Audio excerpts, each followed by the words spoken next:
Good morning friends. हम सभी मेहनत करने वालों को एक नई सुबह बहुत बहुत मुबारक हो। दोस्तों, हम सभी अपनी ज़िंदगी में सच बोलते हैं, कभी कम तो कभी ज़्यादा, कभी बुलंद होकर तो कभी दबी ज़बान पर बोलते हैं।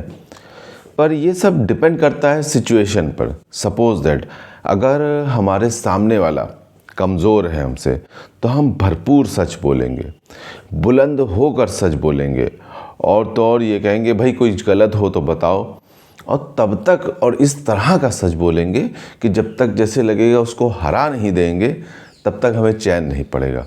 ऑन द अदर हैंड, अगर सामने वाला हमसे ज़्यादा ताकतवर है तो यकीन मानिए हम सच बोल ही नहीं पाएंगे, और हो सकता है हम बोल दें तो हम सच वो दबी ज़बान में बोलेंगे, या ये भी हो सकता है कि हम पूरी तरह से ना बोलें।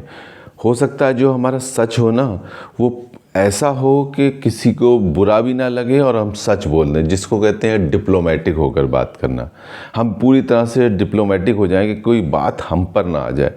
दोस्तों, क्या कभी आपने ऐसे सच के बारे में सुना है जो सच हो मगर हम उसको झूठ बताना या जताना चाहते हो? जानते हैं उसको क्या कहते हैं? उसको कहते हैं अधूरा सच। चलिए मैं आपको बताता हूँ कि आखिर ये अधूरा सच होता क्या है।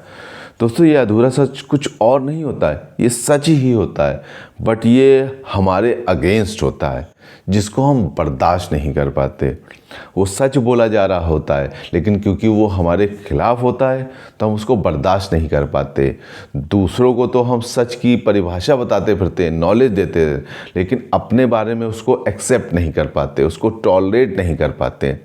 यही है अधूरा सच। इसको मैं बिल्कुल एक लाइव एग्जांपल से, जो मेरे सामने इंसिडेंट हुआ था, उससे आपको समझाता हूँ, और इससे आपको पता चल जाएगा कि लाइफ में हमको कितनी सच बोलना चाहिए। What should be the percentage of truth in our life.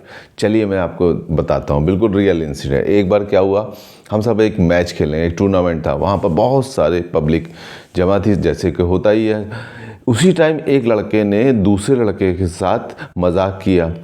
अब जिसके साथ मजाक हुआ था, ही फेल्ट बैड, उसको बहुत बुरा लगा। उसने मजाक करने वाले लड़के को बहुत भला बुरा कहा, और उसने इवन बहुत सारे बैड वर्ड्स, इल वर्ड्स उसके खिलाफ यूज़ किए। वो बहुत गुस्से में था, बहुत चिल्लाया इतनी पब्लिक के सामने। But on the other hand, जिसने मजाक किया था, वो लड़का लगातार मुस्कुरा रहा था, और जो भी उसके खिलाफ बातें हो रही थी वो बिल्कुल आराम से सुन रहा था। तो हम सब ने उससे पूछा कि यार, तुम उससे ज़्यादा ताकतवर हो, चाहो तो उसको 2 मिनट में हरा सकते हो, लेकिन तुमने उसकी बातें क्यों सुनते रहे? तब मजाक करने वाले लड़के ने कहा कि जब आप कभी किसी से मजाक करें ना, तो अगर आप उससे 10% मजाक करें तो 1000% मजाक आपको बर्दाश्त करना आना चाहिए। अगर यही बात लागू होती है सच बोलने में, अगर आप 10 रुपए का मजाक कर रहे हैं या सच बोल रहे हैं, तो आपको 1000 रुपए का मजाक और सच अपने खिलाफ बर्दाश्त करना आना चाहिए, वरना you are not suppose to do that. आपको हक नहीं है कि दूसरों से मजाक करें या दूसरों के खिलाफ सच बोलें। उसी दिन मैंने रियलाइज़ किया कि दूसरों को कहने से पहले हमको अपने अंदर बदलाव करने, जो बदलाव हम दूसरों में देखना चाहते हैं कि नहीं नहीं तुम ये ना करो, डोंट डू दिस, या डूज एंड डोंट्स बताएं, उससे पहले हमको अपने अंदर वो सारी चीज़ें लानी होंगी। आदमी देखिए ना, सबसे झूठ बोल सकता है, लेकिन अपने आप से आंख मिलाकर बात नहीं कर सकता अगर वो गलत है। इसीलिए हम सबको अपने लाइफ से इस अधूरेपन को बाहर निकाल देना चाहिए। अगर वीडियो अच्छा लगा हो तो उसको लाइक ज़रूर कीजिएगा, दोस्तों के साथ शेयर करना तो बिल्कुल ना भूलिएगा, और सब्सक्राइब कर दीजिएगा। और जल्द ही मिलेंगे एक नई उमंग और एक नई वीडियो के साथ।